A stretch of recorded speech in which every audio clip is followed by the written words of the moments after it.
No âmbito internacional, a semana passada continuou muito marcada pelo regime que tem predominado ao longo dos últimos meses: preocupações inflacionárias e assimetria altista para a taxa de juros.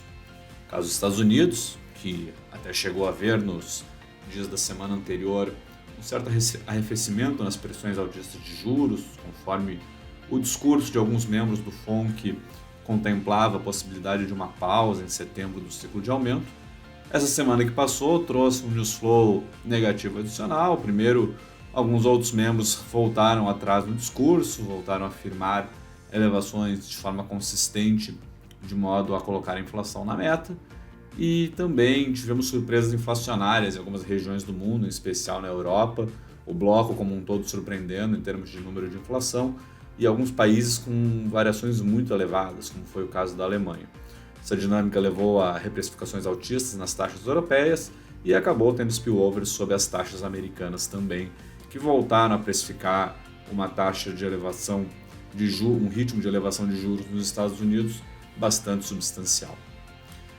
No âmbito local, o Newsflow teve eventos políticos relevantes acontecendo, em especial a discussão sobre o PLP 1822, que foi aprovado já na Câmara dos Deputados, que implementa a redução da alíquota de ICMS para uma série de bens, incluindo aí combustíveis, energia elétrica, telecomunicações e transporte público.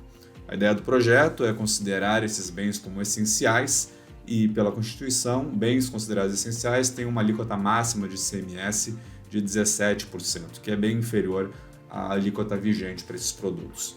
A ideia do projeto é arrefecer os preços que têm subido muito, que se elevaram muito nesse ambiente inflacionário que temos convivido nos últimos 2 anos.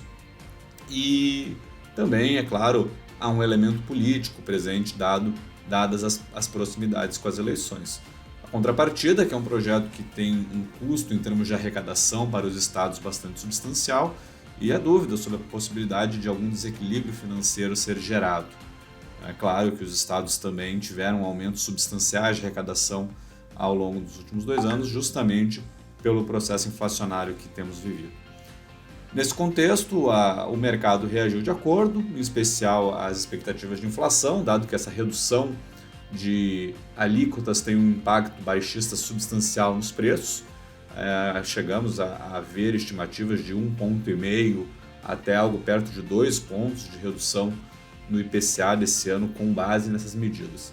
E, além disso, também, claro, foram revisadas as perspectivas para o resultado fiscal dos estados, dado que o impacto dessa medida para a arrecadação pode ficar em torno de 50 a 100 bilhões, dependendo do formato que ela for aprovada. As discussões mais recentes até mostraram uma certa reversão da intensidade da medida. O Senado começa a trazer algum news flow sobre postergar para alguns anos à frente a implementação de alguma dessas reduções de alíquota. Por exemplo, telecomunicações e energia elétrica poderia ficar apenas para 2024 e mesmo a gasolina poderia ser postergada para não ter impacto esse ano.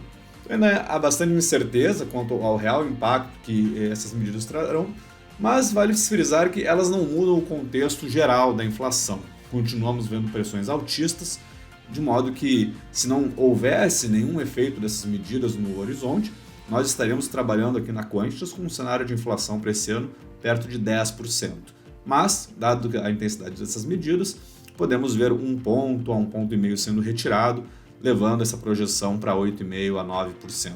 Mas, novamente, vai depender da forma como elas se desenrolarem e o formato final que elas forem aprovadas. A próxima etapa é a votação no Senado.